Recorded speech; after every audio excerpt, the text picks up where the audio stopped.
Catherine and Michael Baldwin were caught off guard when they received a letter from the neighborhood association demanding the removal of Catherine's wheelchair ramp. In the beginning, the couple assumed it was a mistake, but the situation escalated when the association placed a lien on their home. But before we dive into today's story, make sure that you subscribe to the channel, like the video, and smash the notification bell for more stories. Catherine and her husband knew that they had to take action against this unexpected order. For over a decade, Catherine, Michael, and their young daughter Sophie had lived peacefully in their Mount Juliet residence without any issues from their community or the neighborhood association. However, on September 10, 2018, a letter arrived that would turn their world upside down.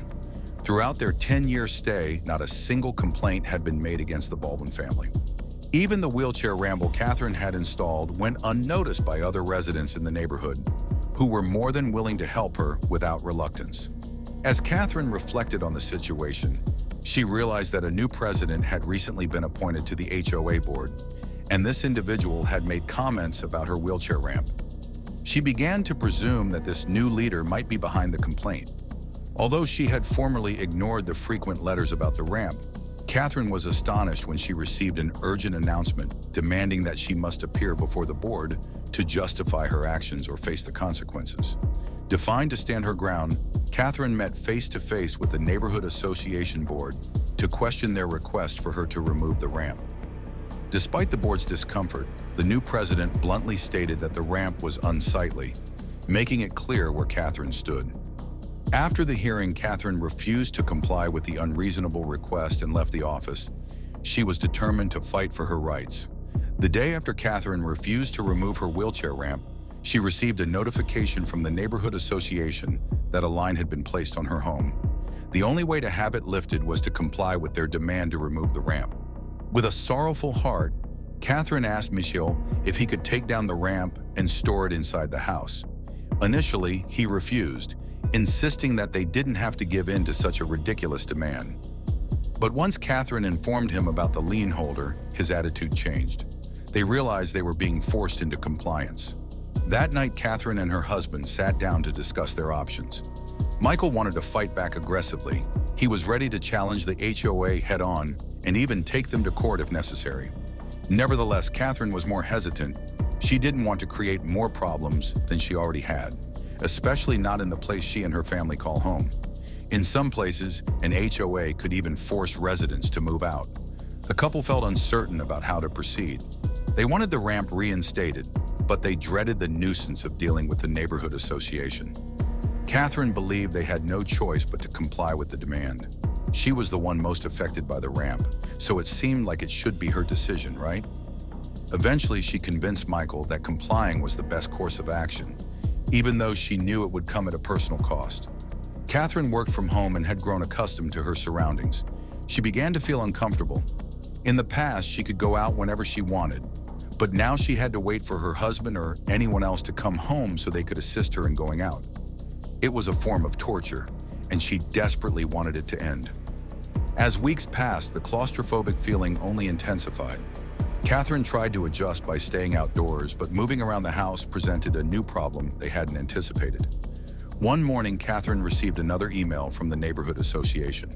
They hadn't stopped harassing her, and now that she was moving up and down the halls more frequently, the complaints only increased.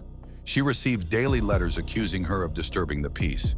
After a month of relentless complaints and being confined to her home, Catherine finally broke down.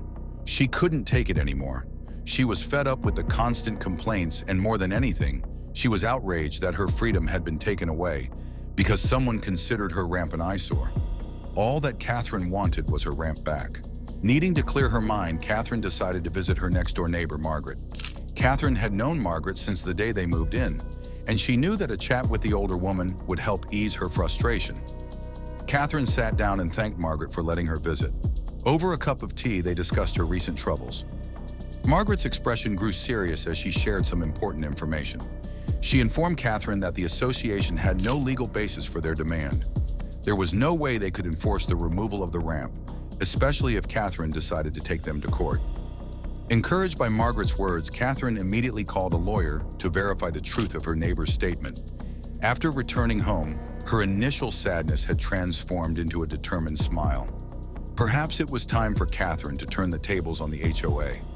All her friends recommended one lawyer above all others, so she dialed his number. When the lawyer answered, Catherine explained everything that had happened. The lawyer confirmed that there was indeed truth to what her neighbor had said. In legal matters, nothing could be done without solid evidence. And if Catherine wanted to hold the HOA accountable, she would need to hit them where it hurt most. The lawyer, after hearing the entire story, agreed to take on the case, though he cautioned her that it would be a challenging battle. The next day, when Catherine visited the lawyer's office, she presented him with every letter she had received from the neighborhood association since the ordeal began. As he reviewed the letters, the lawyer had a brilliant idea. He told Catherine that they had a very strong case. The letters alone were proof that she was being discriminated against. Armed with all the necessary information, Catherine decided to take the neighborhood association to court. The judge was not pleased with the situation.